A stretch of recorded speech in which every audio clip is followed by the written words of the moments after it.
അതാണ് ഗുരുവിന്റെ പ്രാധാന്യം. വടക്കേ ഇന്ത്യയിൽ പോയാൽ ഗുരുവില്ലാത്ത കുടുംബങ്ങൾ കുറവാണ്. ഫാമിലി ഡോക്ടർ എന്ന് പറയുന്നത് പോലെ ഫാമിലി ഗുരുവുണ്ട്. ശരീരത്തിനൊരു രോഗം വന്നാൽ ഡോക്ടറെ കാണുന്നത് പോലെ മനസ്സിനൊരു പ്രശ്നം വന്നാൽ ഗുരുവിനെ കണ്ട് അവൻ പരിഹാരം നേടും.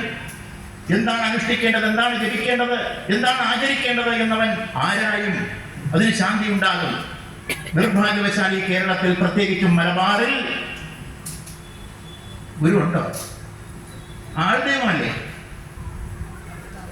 മക്കൾ അച്ഛന്റെ പാദത്തിൽ നമസ്കരിച്ചപ്പോൾ, അമ്മയുടെ പാദത്തിൽ നമസ്കരിച്ചപ്പോൾ ഇത് അന്ധവിശ്വാസമാണ്. മനുഷ്യന്റെ പാദം തൊടുന്നു, മനുഷ്യന്റെ പാദം കഴുകുന്നുവോ? ഇത് അടിമത്തമാണെന്ന് പ്രഖ്യാപിക്കുന്ന വിഡ്ഢികൾ കസേരകളിൽ ഇരിക്കുന്നു, നമ്മെ ഭരിക്കുന്നു. ആ പ്രത്യയശാസ്ത്രങ്ങൾ ഇവിടെ നിലനിൽക്കുന്നു. ഇതെന്ന് അസ്തമിക്കുമോ? അതിനെ എന്ന് അസ്തമിപ്പിക്കാൻ ഇവിടുത്തെ ഹിന്ദുവിന് കഴിയുമോ? അന്ന് മാത്രമേ ഇവിടുത്തെ ഹിന്ദുക്കൾക്ക് രക്ഷയുള്ളൂ. യാതൊരു സംശയമില്ല. വികാരം കൊണ്ട്